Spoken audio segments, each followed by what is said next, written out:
అక్రమాస్తుల కేసులో మాజీ సీఎం జగన్ కు సిబిఐ కోర్టులో ఊరట దక్కలేదు.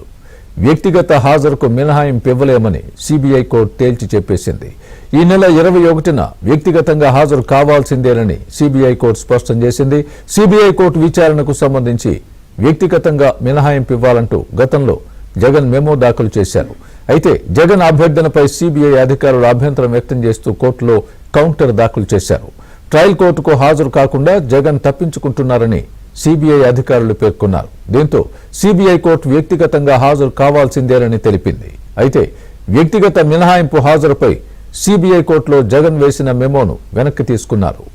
ఇదే అంశానికి సంబంధించి పూర్తి అప్డేట్ మా ప్రతినిధి ప్రవీణ్ చెప్తారు. అక్రమాస్తుల కేసులో పులివెందుల ఎమ్మెల్యే జగన్ కు షాక్ అని చెప్పాలి. ఎందుకంటే గతంలో లండన్ పర్యటన సమయంలో కూడా జగన్మోహన్ రెడ్డికి పర్యటనకు అనుమతిస్తూ ఈ నెల 14th లోపు వ్యక్తిగతంగా విచారణకు హాజరు కావాలి అంటూ కూడా సిబిఐ కోర్టు గతంలో ఒక ఆదేశాలు ఇచ్చింది.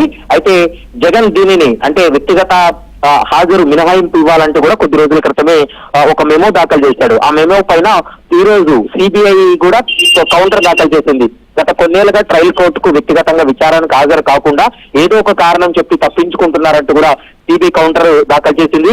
గతంలో ఏదైతే ఆదేశాలు ఇచ్చిందో అదే ఆదేశాలను మరోసారి ఇవ్వాలి, ఖచ్చితంగా వ్యక్తిగతంగా జగన్మోహన్ రెడ్డి విచారణకు హాజరయ్యేలా ఆదేశాలు ఇవ్వాలంటూ కూడా తన కౌంటర్ లో కూడా పేర్కోవడం జరిగింది. మరోవైపు